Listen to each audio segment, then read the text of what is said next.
Welcome to the Human Capital Innovations Podcast, your go-to source for personal, professional, and organizational growth and development. We hope you tune in often for all things people management, organizational development and change, organizational leadership, and social impact related. Maximize your personal and organizational potential with Human Capital Innovations Podcast.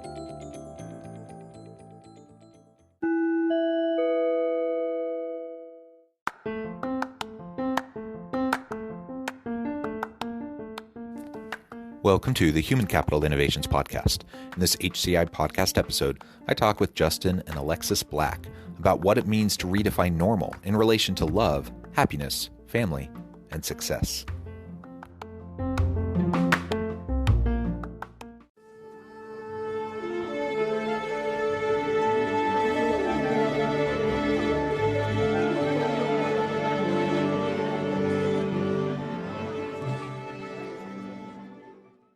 Justin and Alexis Black, welcome back to the Human Capital Innovations Podcast. Thank you so much for having us. We're excited to be here today. Definitely. Yeah, it's great to have you back. I'm trying to remember the last time you were on, maybe 6 months ago or so. And it's fun. Yeah, it's fun to have the opportunity to get back together and really continue the conversation.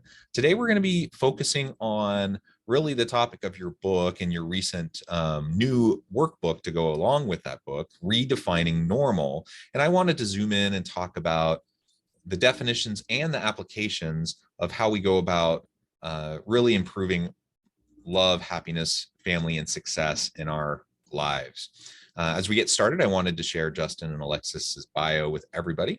Justin and Alexis are authors, speakers, and business owners. Together, they've created the Scholarship Expert and the Rose Empowerment Group to support hundreds of young people. Now, with their new venture, Redefining Normal, they hope to continue the conversation on healthy relationships, mental health, and healing. Is there anything else you would like to add by way of your background before we launch on in? Nah, I think that's pretty good. Thank you for the introduction and introducing us. I think that was a pretty good, what we do, and redefining normal, being business owners and turning this book into a business is a lot of who we are and the work we do now. So yeah, thank you for that. Mm-hmm. We are both actually also recent graduates. We both went to Western Michigan University, hence this shirt. And we are also married, and because of that, we wrote our book as a way to get closer together before we got married, and it's just kind of taken off and more or less a movement. Yeah, that's wonderful, and congratulations on graduation, congratulations on the book success. All of that's excellent. And maybe as we get started, you can frame out for us what it means to you to redefine normal, generally speaking, and then really what does it mean to you to redefine normal in relation to love, happiness, family, and success? Mm-hmm. Definitely, yeah. A lot about the concept of that redefining normal idea largely stems from really identifying what is your normal for a lot of people. Everybody has a normal pretty much. Every single individual has a normal based on your family, community, society. So with us in our situation, being from the child welfare system, coming from that, experiencing a lot of trauma in our family and a lot of things being passed down, we had to identify what was healthy and unhealthy in our lives individually before even coming together of, what was our normal, what have we been desensitized, what trauma have we been desensitized to, and how can we identify that and work to do better in our lives and for those around us in the next generation. So trying to be as intentional about that as possible is kind of how we went about redefining our normal, and starts with awareness. And I think that with this business and with this book, starting the conversation, that's what we always want to just start with and help people do. Just start with awareness and being aware of things you can be intentional about as far as your growth and development outside of the expectations, unrealistic, negative expectations of society a lot of times, and some things that were passed down that becomes normal in our lives generationally that we just go along with because we're comfortable instead of challenging ourselves to do better in our lives. Yeah. I think we all have to do that. And we all have past traumas and challenges and difficulties that we've faced, you know, to varying degrees. And ultimately, we have to choose how we're going to respond to those challenges. And that, of course, is in relation to our personal lives, our family, our friends, our local community, people we interact with. But it also means in the workplace, we need to be able to also recognize perhaps some of the workplace trauma we've experienced. Maybe we've experienced bullying behaviors or discrimination or harassment or other things like that, a hostile work environment. Those sorts of things also tend to stick with people. And unless you can work through them and really understand how they're impacting you, what's going to end up happening more often than not is you'll carry that baggage with you into your next job. So even if you get out of a toxic environment and you move to a new workplace, you know, some of those things that you've experienced often will come with you, and that then shapes the way you interact with your new team and your new boss and the new organization. And so all of these things are really important that we try to better understand and tackle. And it starts with just self-reflection, self-understanding, doesn't it? Yeah, exactly. I think that's a lot of it where it starts, and also just with as it relates to the workplace and building. So many people really think about or focus on building structures to where people can be successful. That's usually a lot of times what good leadership is. But one of the things we focus on with our company and business is just the communication aspect. And a lot of us, we're to different relationships of family, friends, co-workers, a lot of us are used to communicating in a certain way, and understanding as leaders in certain spaces, whether it's a company or a job or wherever a space you're in, understanding how to communicate with certain individuals, adjusting your style of leadership for certain groups, and just being adaptable to different environments and scenarios. And I think that's huge when thinking about the workplace and leadership, especially when it comes to communication. So that aspect is something that I think a lot of leaders and companies and workplaces need to really focus on. Yeah, that's something we definitely try to communicate, and we do have an internship program that we started. We generally try to target students who have no experience so that we can provide them with some skills and things to build them up, even if it's not staying with us, it's, you know, supporting them moving forward. And I've had probably 10 internships and so many jobs, and I've left several of them because of the bad management. And a lot of times individuals leave the jobs that they have because of those bad management and the leadership of those organizations. So I take what it is that worked and didn't work for me and what felt toxic and unhealthy in situations, and I try to bring that knowledge into our workplace of what works and have that open dialogue and communication. Because we have had even our interns where they may do something interesting and I'm like, that's got to be a trauma response, or that's got to be a way that they are reacting to something. And so I say, you know, can we have a conversation about that? Not even necessarily having you dive into maybe what that is, but how can we go about it in a more professional way, or dealing with it in a way that won't be as harmful to them moving forward into other positions, because I see different habits and tendencies that could hold people back moving forward as they try to move up into different organizations or move around. And so it's having that open dialogue and conversations, and it's being willing to. I think a lot of management and individuals aren't willing to have difficult conversations. It's just easier to pass them off or let them go or whatever it may be, versus, you know, let's actually have a conversation about it. Yeah, that's my experience too. I think part of it is people just it's uncomfortable. People don't have the skills on how to manage and facilitate that kind of a challenging conversation. And so inevitably what ends up happening is a lot of times they just don't happen at all. And you come up with some other reason to get rid of the person or whatever. And it's really the organization. It's unfortunate, and it's the organization's loss when that happens. The reality is, as we already mentioned, we all have those things. Like, we've all had trauma and we've all had challenging things that will shape, you know, how we interact with people around us. And we all have different triggers, you know, different things that will impact us negatively. And so we have to be, you know, kind and gracious and forgiving and generous with those around us. And if I'm a leader and I see someone act up, my first inclination, might be to, bring the hammer down and kind of go to that hard love kind of discipline approach. And maybe that's necessary depending on what happens. But a lot of times, if you can just sit down and listen and say, hey, this is what I just noticed, what happened, and try to have that conversation and try to help them unpack what their, what the trigger was and how they responded, and help them understand maybe a better way to respond, and help them to recognize, make perhaps a different way that they could perceive the interaction or the intentions of the people they were interacting with when they were triggered. All of those types of things, will help us kind of reframe and shift and have a new understanding as we redefine our normal. And again, I like the premise of the book, and I like the focus of your work on redefining that normal, recognizing that we don't have to be stuck in the way things were in the past, right? We all get we all tend to fall into our patterns, and we the comfort of our patterns, even when they're unhealthy patterns.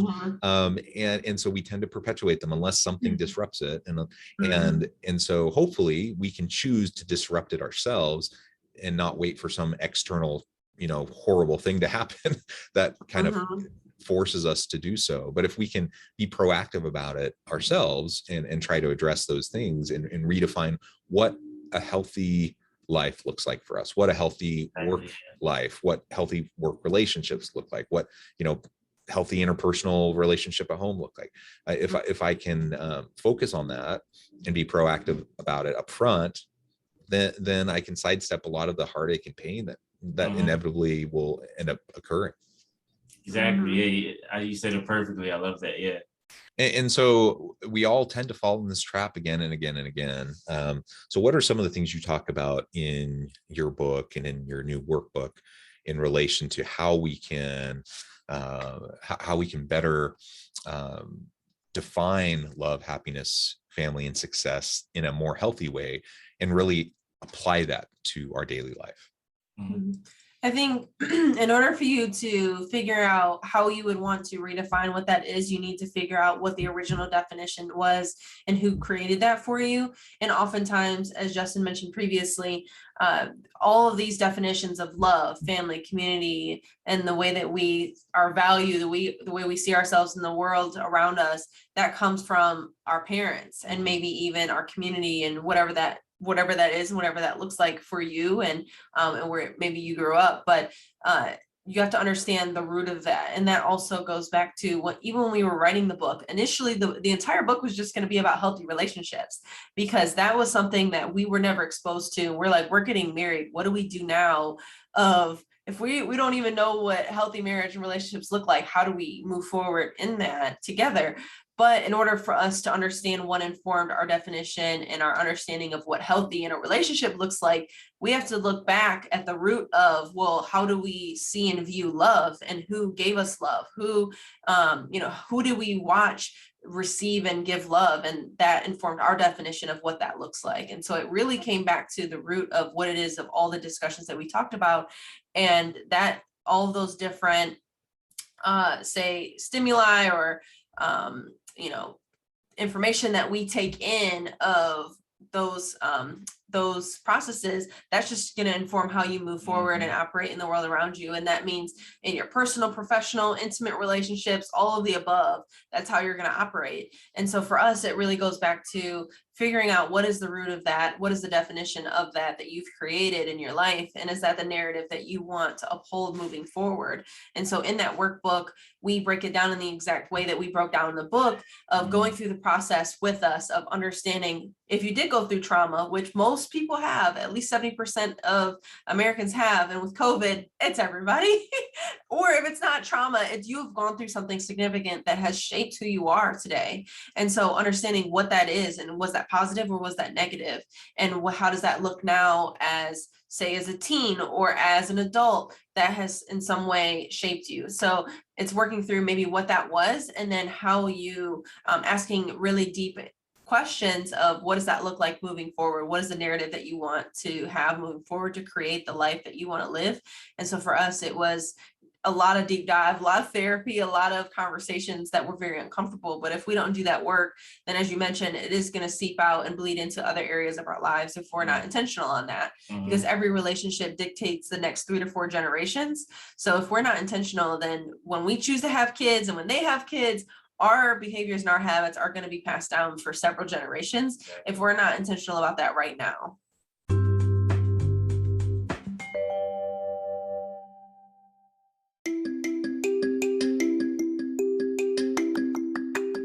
I'm excited to announce the publication of my new book from HCI Press, Bluer Than Indigo Leadership: The Journey of Becoming a Truly Remarkable Leader. Early in my adult life, I learned about an Asian proverb that translates as bluer than indigo. If you think about the color indigo, it is a brilliant, deep, and vibrant blue, what some would call the bluest of blues. To have something that is bluer than indigo is rare and truly remarkable. Contrary to popular myth, there is no one-size-fits-all or cookie-cutter approach to effective leadership. There's no silver bullet, no secret sauce, no go-to model that will solve all of our problems. The truth is, great leaders have all had their unique strengths and flaws, and have all had to discover and then pave their own distinctive path in their life's journey to fulfill their leadership potential. Bluer Than Indigo Leadership will help you discover your own path and explore those ordinary, everyday actions that will help you respond to an uncertain future and produce extraordinary results for individuals, teams, and organizations.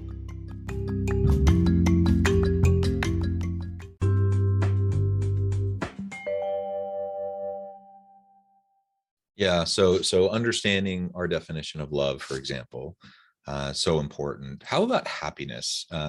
That's a real interesting thing to me, because there are, for example, there are these global indices and surveys that come out, the happiness report and the world's value survey that looks at people's life satisfaction and some of these sorts of things. And you know, so we can kind of compare across countries, generally across societies, how happy people say they are. Now, there's a lot of nuance there in terms of how they define their own happiness.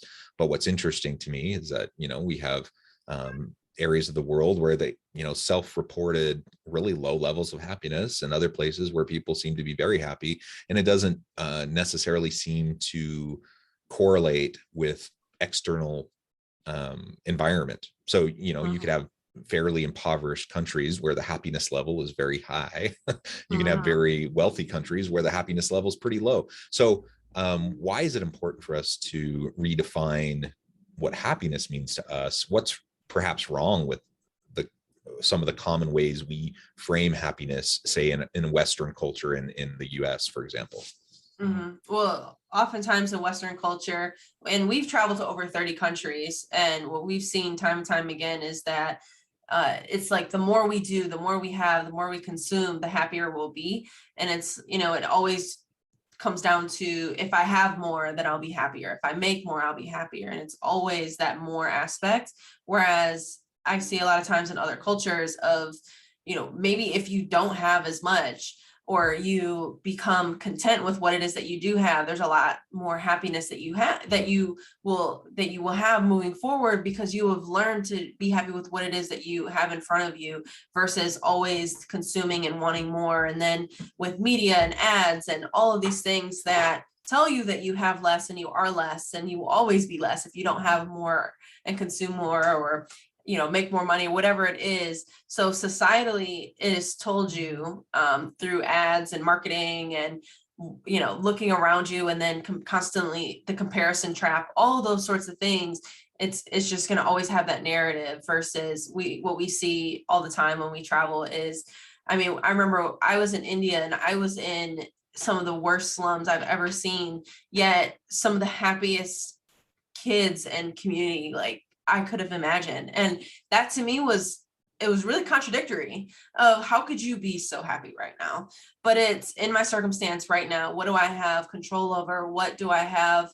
I can control my joy. I can control what it is that's in front of me, versus, you know, in Western culture of the constant consumption. Mm-hmm.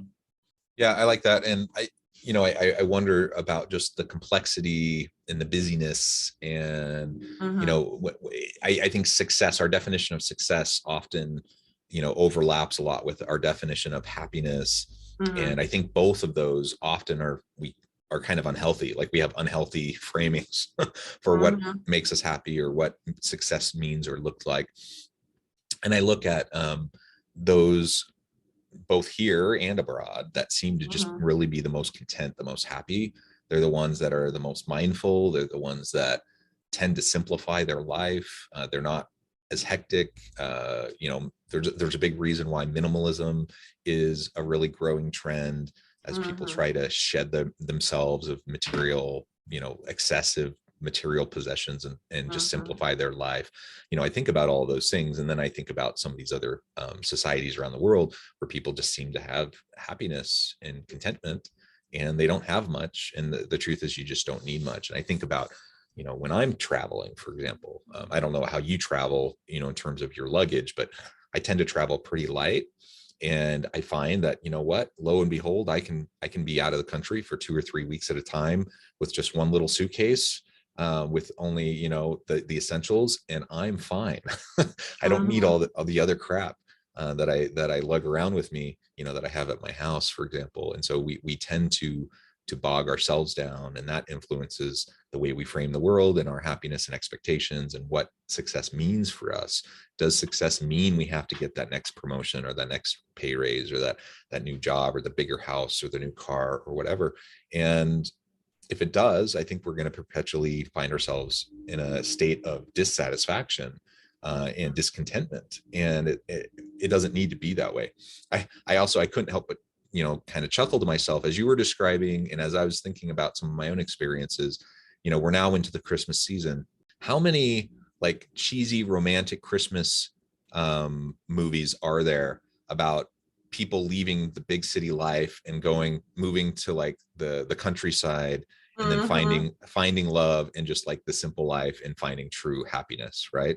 It's the common stereotype and trope, but there's truth to it when you have a chance to slow down. So with all of this said, now let's apply this in the workplace. What does this mean, in terms of how we frame employee satisfaction, for example, how we frame success in our careers, success in our current job, and how as leaders can I help my people have more healthy framings so that they can have clear, more reasonable expectations and find more joy in what they do on a daily basis.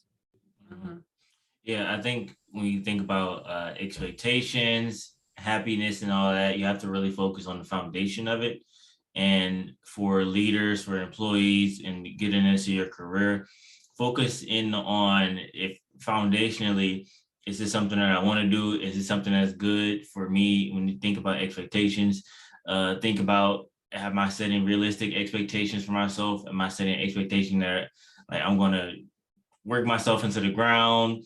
Am I setting expectations where I need to work to reach a certain level of happiness? And I love this concept because, I've had a podcast episode on our podcast, Rose from Concrete, where I talked about the cost of happiness. How hard do I need to work to be happy? How much do I need to be happy? Is there a dollar amount? Is there a certain amount of work? Is there a certain amount of satisfaction? And basically just asking that question. And I think about before you even start your career, before you start in the workplace, have a sense of togetherness where you are who you are, you're together, you're content, you're happy. And those milestones that you reach, those promotions, as you make that progress, it's only contributing to your well-being and your ability to give to others, but not as much as determining your happiness or not. You need to predetermine before you get into these positions, into these roles, to tell yourself that no matter good or bad, if I get fired tomorrow, it won't dictate how I feel about myself and my self-worthiness. I see a lot of employees, including myself, when, a lot of times when I'm working for people or was working for people, saying that, I didn't get this, or they didn't acknowledge me in this way, or I didn't get this promotion or whatever. And now I feel some type of way about who I am and who I am as a person, because they didn't acknowledge me or give me this promotion or this dollar amount or whatever the situation may be. So separating your work performance from your self-esteem and your identity and who you are, as I think is extremely important. And understanding that once I do achieve success in the workplace, that doesn't take away or contribute to who I am as a person, and vice versa. Yeah, very well said. Well, Justin and Alexis, it has been a real pleasure. The time has flown by. I know I only have you for a few more minutes, but before we close today, I wanted to give you a chance to share with listeners how they can get connected with you, find out more about your current work, your books, all the good things that you're doing, and then give us a final word on the topic for today. Yeah, absolutely. So feel free to connect with us on Facebook. It's Redefining Normal Movement. We are on TikTok and Instagram, so it's free.defining normal. Email us info@re-definingnormal.com. We are doing bookings for speaking engagements, workshops, kind of you name it. Any and everybody, we talk to them. We are traveling probably 6 months out of the year next year. It's insane. We just left for 3 weeks, gone for another 2 weeks starting tomorrow. So it's insane. But we would love to stay connected and just constantly continue the conversations on all the things that we talked about, plus many more topics that you can see on our website, which is in the works of being updated. So don't ding us for that. It is in the works, but But yeah, I think that's pretty much it. And closing words. The closing word that has been on my heart lately is dream like you are a kid again. I think a lot of times the expectations of the world, of other people, our role in society, our responsibilities kind of takes us further and further away from our dream and our idea. When you were a kid, you thought you could jump from building to building, do some incredible things, and you can be anything you want to be or do whatever you want to do as far as your career and your life. And as we, have bills and things and responsibilities, that kind of all right, I can't do that. I can't dream like that or think like that. But always make time to write, to dream. If you wanted to be a movie director, maybe write some, movies on the side, or, whatever you need to do, just continue to dream and think outside of your role and responsibilities in life. So thank you both. It has been a real pleasure. I encourage listeners to reach out, get connected, find out more about what Justin and Alexis can do for you. And as always, I hope everyone can stay healthy and safe. They can find meaning and purpose at work each and every day. And I hope you all have a great week.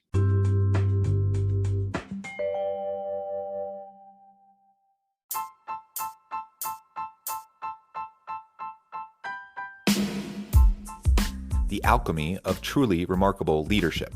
Ordinary, everyday actions that produce extraordinary results. Consider how the nature of work has shifted over the past 50 years. With increased globalization, rapid technological advancement, and the shift in economic composition, the average job of today looks very different than the average job of 50 years ago. What will the jobs and organizations of tomorrow look like? Moreover, what does this all mean for organizational leaders? What are the core competencies and capabilities of organizations and their leadership that are prepared for continued disruption and geopolitical and socioeconomic shifts? Regardless of what the future holds, increasingly, leaders need to be socially minded, data-driven, decisive, champions of talent, and disruptors of the traditional notions of leadership, teams, organizations, and work. The alchemy of truly remarkable leadership will help you to explore your own leadership competencies and capabilities and consider ways to apply and implement them into your workplace and personal life.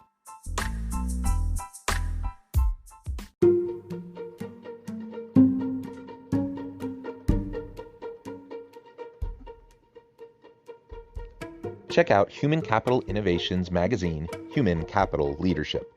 Human Capital Leadership is a free, interactive e-magazine with the mission to help individuals, leaders, and organizations find innovative approaches to maximize their human capital potential.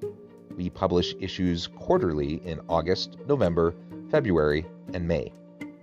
Take a look at the latest issue and let us know what you think.